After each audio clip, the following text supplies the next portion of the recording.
Hola, bienvenidos de nuevo a su programa Lenguajes Poéticos para la Formación. Hoy vamos a hablar de Juan Rulfo, pero vamos a profundizar en la obra de Juan Rulfo. Ya hemos comentado acerca de Juan Rulfo cuando hablamos de algunos escritores mexicanos. ¿Qué tiene de especial Rulfo? Rulfo escribió pocos libros realmente. 3 son los reconocidos, ¿no? El de Pedro Páramo, que es quizá el más famoso, El Llano en Llamas, y El Gallo de Oro, que tiene un tinte de guión cinematográfico y de hecho se ha hecho película y serie. Recientemente la acaban de pasar por algún canal de sus comerciales, la serie, ¿no? Literariamente, El Gallo de Oro prácticamente no tiene, desde mi perspectiva, mayor valor. Pero lo que es El Llano en Llamas y Pedro Páramo son, lo considero yo, joyas literarias. Cuando hablamos de literatura, debemos de pensar en el lenguaje que se utiliza, los conceptos, la forma de redactar y de hilar oraciones, frases, pensamientos, ideas, de delinear los personajes, las escenografías, decir lo preciso que se tiene que decir. Y Juan Rulfo tiene eso. A tal grado que ya hemos comentado mucho de Borges, uno de mis autores favoritos. Borges, en su biblioteca personal, tenía precisamente el libro de Pedro Páramo. Y él escribió en los años 80, principios de los 90, una serie de prólogos para lo que él llamó la biblioteca personal de Jorge Luis Borges, que editaron en ese entonces en una edición que venía en pastas negras y demás. Bueno, Borges reconoció el valor de la obra de Juan Rulfo Pedro Páramo, y entonces en este libro que se llama precisamente Biblioteca Personal, ¿no?, donde vienen aproximadamente 65, 70 libros que pertenecían, diríamos, al librero más gustado de Borges, ¿no? Y dice, desde el momento en que el narrador que busca a Pedro Páramo, su padre, se cruza con un desconocido que le declara que son hermanos y que toda la gente del pueblo se llama Páramo, el lector ya sabe que ha entrado en un texto fantástico cuyas indefinidas ramificaciones no le es dado prever. Y termina diciendo Jorge Luis Borges, Pedro Páramo es una de las mejores novelas de la literatura de lengua hispánica y aún de la literatura, es decir, de la literatura universal. Entonces, la referencia de Borges es muy interesante porque además, en un diálogo que llegaron a tener Borges y Rulfo, ¿no?, le llega a decir Octavio Paz a Jorge Luis Borges, fíjense, Borges a Juan Rulfo. Dice, en la conversación recuperada por la revista Fractal, la tendencia de Borges a hacer ficción consigo mismo se hace patente. Dice Borges, le voy a confiar un secreto. Mi abuelo, el general, decía que no se llamaba Borges, que su nombre verdadero era otro. Sospecho que se llamaba Pedro Páramo. Yo entonces soy una reedición de lo que usted escribió sobre los de Comala. Fíjense qué hermoso decirle Borges a Rulfo, yo soy uno de esos personajes, yo pertenezco a ese universo porque mi abuelo es Pedro Páramo, decía llamarse Pedro Páramo. Y reconocer a Rulfo como uno de los novelistas mejores de la literatura universal es un gran elogio viniendo de un gran lector como Borges, ¿no? Pero ¿qué tiene entonces la obra de Rulfo? Decimos es breve, una novela y una serie de cuentos, pero Rulfo logra manejar sus personajes, los escenarios, el lenguaje, de tal manera que delinea un paisaje, un panorama, una historia, una narración que nos envuelve, como dice Borges, nos mete de lleno, nos atrapa y nos hace querer seguir leyendo. Tiene frases maravillosas, ahorita leeré algunas, pero también hay algo muy interesante en Rulfo. Todos sabemos que es de Jalisco, que era una persona muy callada, también fue fotógrafo y tenía una fotografía preciosa, también editada como libro. Y él se refería mucho a su pueblo, Autlán, si mal no recuerdo, él era de esa tierra y siempre hablaba mucho de ello, ¿no? Pero resulta ser que los antepasados de Rulfo son michoacanos, son de Tlalpujagua. Resulta ser, acabo de leer precisamente un libro, estaba en esta indagación sobre Rulfo, viendo que se descubrió antecedentes de Rulfo en Tlalpujagua y que hay ahí una pila de agua que donó uno de sus ancestros, que dice así, pila donada por Juan Rulfo, se llamaba de la misma manera, ¿no? Hecha por el arquitecto tal, etcétera, y que está en Tlalpujagua. Cuando vayan a Tlalpujagua pueden ir a visitarla, ¿no? Pero además que en la presidencia municipal hay algunos textos, algunos escritos que hablan de la familia Rulfo y que en algún momento dado salieron de Tlalpujagua y se repartieron por el país y llegaron estos que dieron origen al famoso Juan Rulfo a Jalisco. ¿Por qué es interesante esto? Porque, digo, Michoacán, una tierra maravillosa, Tlalpujagua, un pueblo mágico, pero sobre todo porque cuando uno rastrea las raíces se da cuenta de una serie de factores que Jung diría arquetípicos que hacen que quien narra lo recupere en la mente, en el inconsciente, etcétera, ¿no? Y podemos pensar que Pedro Páramo es un viaje al inconsciente, es un viaje a las sombras de la noche que nos permite adentrarnos en nosotros mismos y rastrear o tratar de rastrear lo que es nuestra vida, ¿no? A través del imaginario del padre y de la madre, porque recordarán que inicia la novela precisamente diciéndole a la mamá de Juan Preciado Páramo, ¿no? Que vaya a buscar a su padre, que le debe mucho porque nunca cuidó de ellos. Y él le promete y dice una frase que dice más o menos así, dice, y ella pidiéndome le prometiera y yo en plan de prometer todo, ¿no? Y entonces decide hacer el viaje.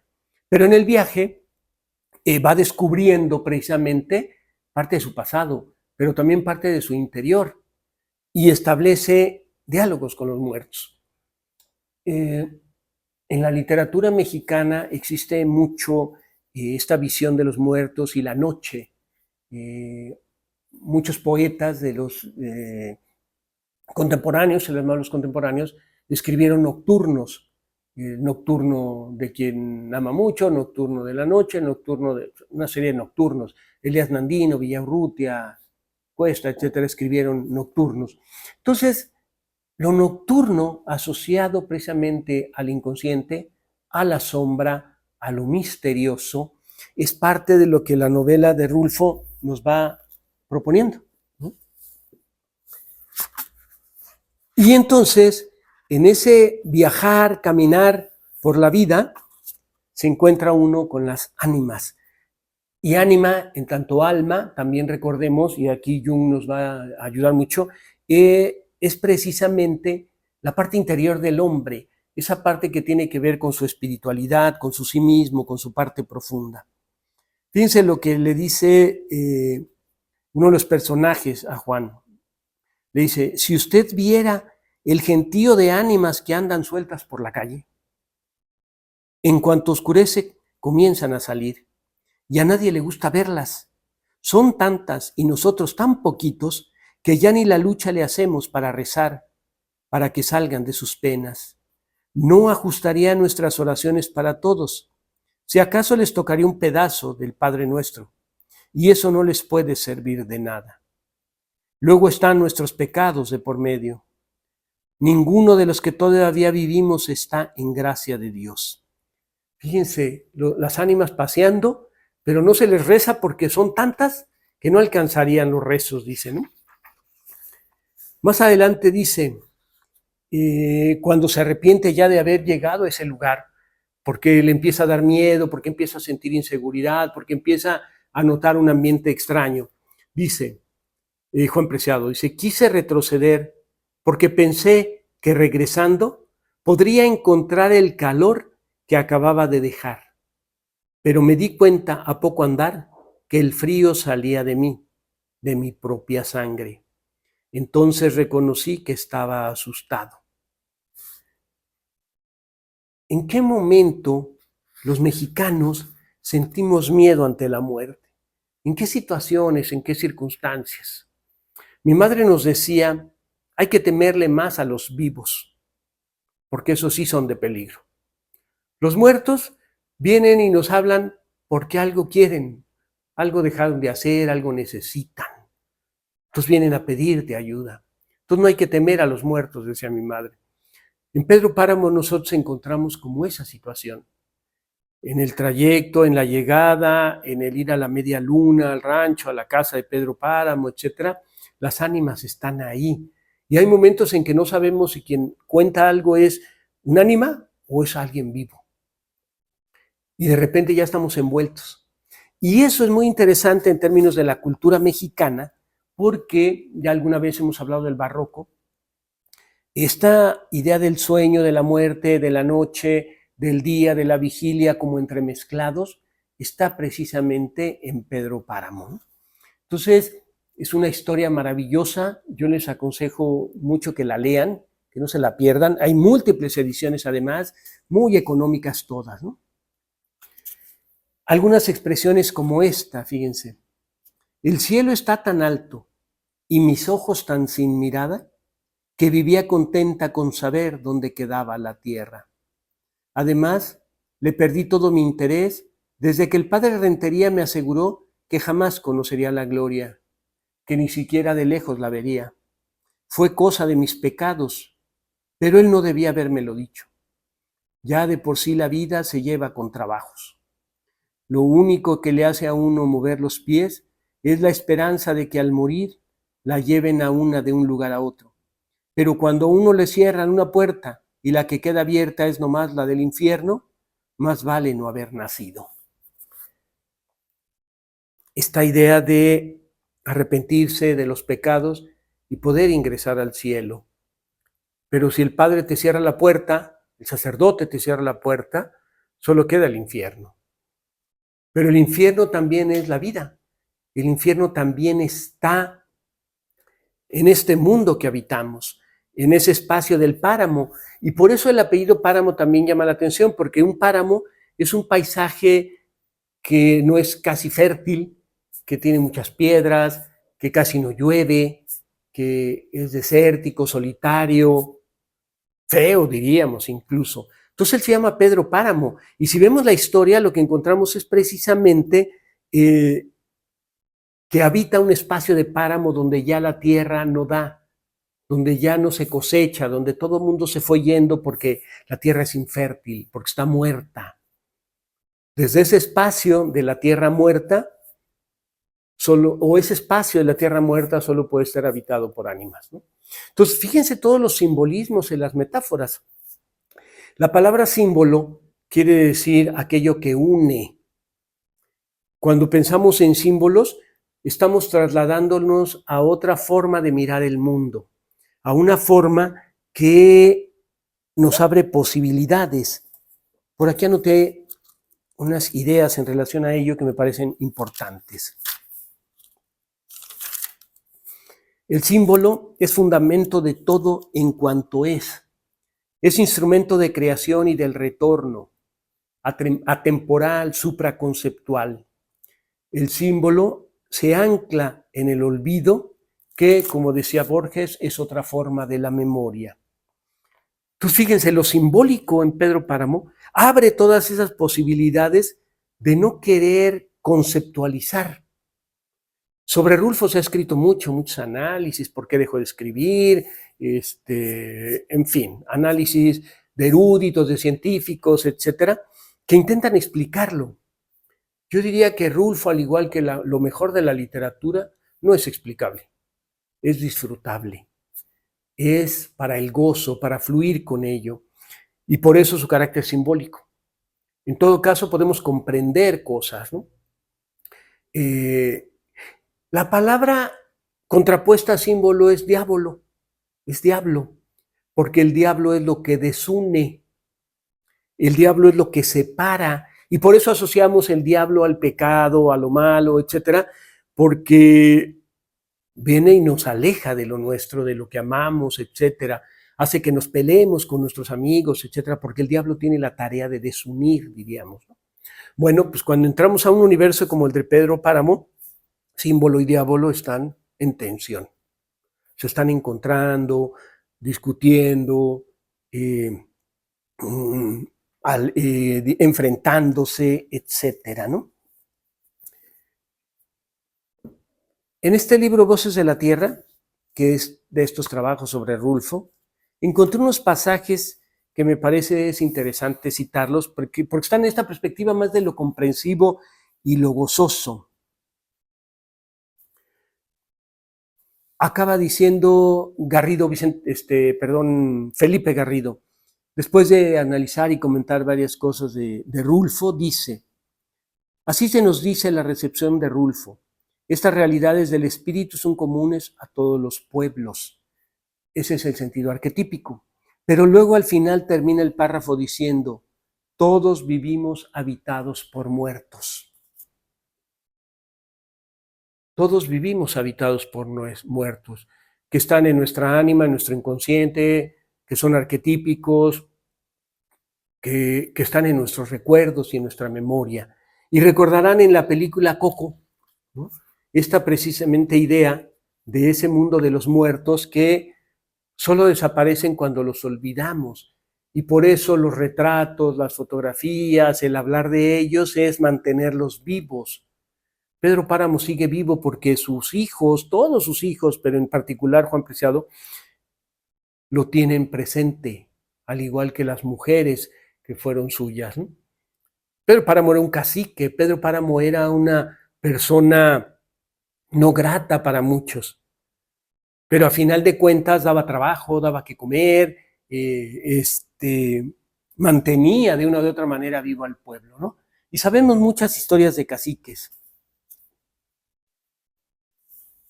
Dice también Garrido,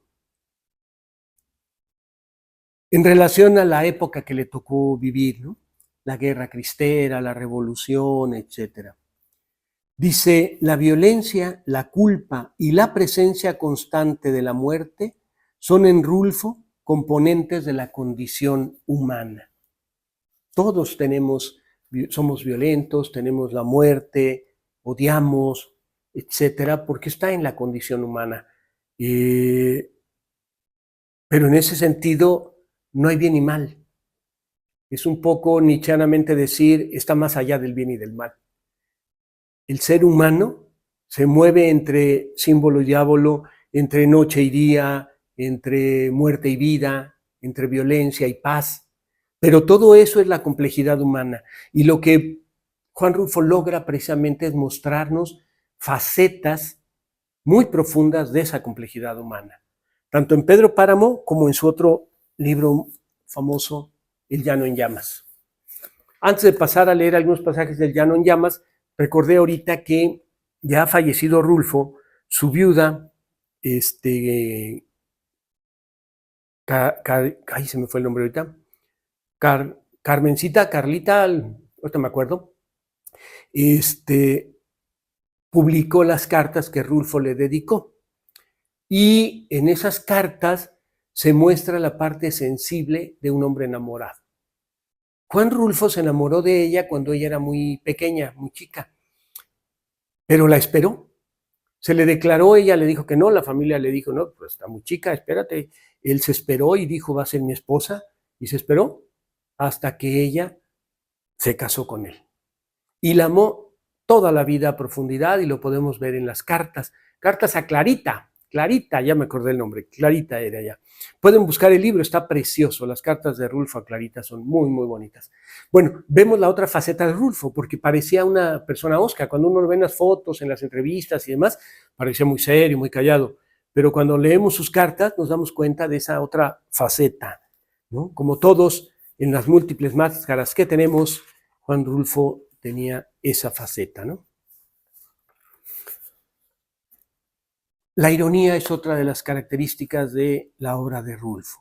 Una ironía muy fina, muy trabajada. Después de hablar acerca de la tierra, por ejemplo, un cuento que se llama Nos han dado la tierra, en donde les entregan a los campesinos tierras que prácticamente no sirven para nada, que son páramos, diríamos. Dice uno de los personajes: vuelvo hacia todos lados y miro el llano. Tanta y tamaña tierra para nada.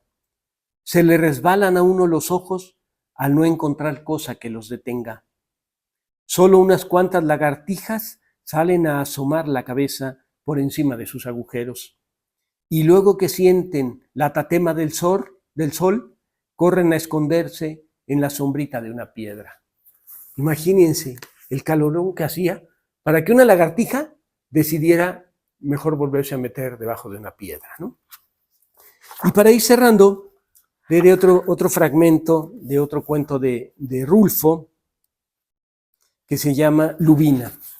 Dice: es bueno ver entonces cómo se arrastran las nubes, cómo andan de un cerro a otro dando tumbos como si fueran vejigas infladas, rebotando y pegando de truenos igual que si se quebraran en el filo de las barrancas. Pero después de 10 o 12 días se van y no regresan, sino al año siguiente. Y a veces se da el caso de que no regresan en varios años. Tierras que no fertilizan, que no tienen agua suficiente. Bueno, el universo de Rulfo es el universo de un hombre complejo, de una sociedad compleja, que sin ser juzgada nos muestra las distintas facetas de la vida y la muerte que rodean ese espacio-tiempo de sus personajes, de los lugares de donde se narra, etcétera, etcétera. Yo los invito a leer a Juan Rulfo. Muchas gracias.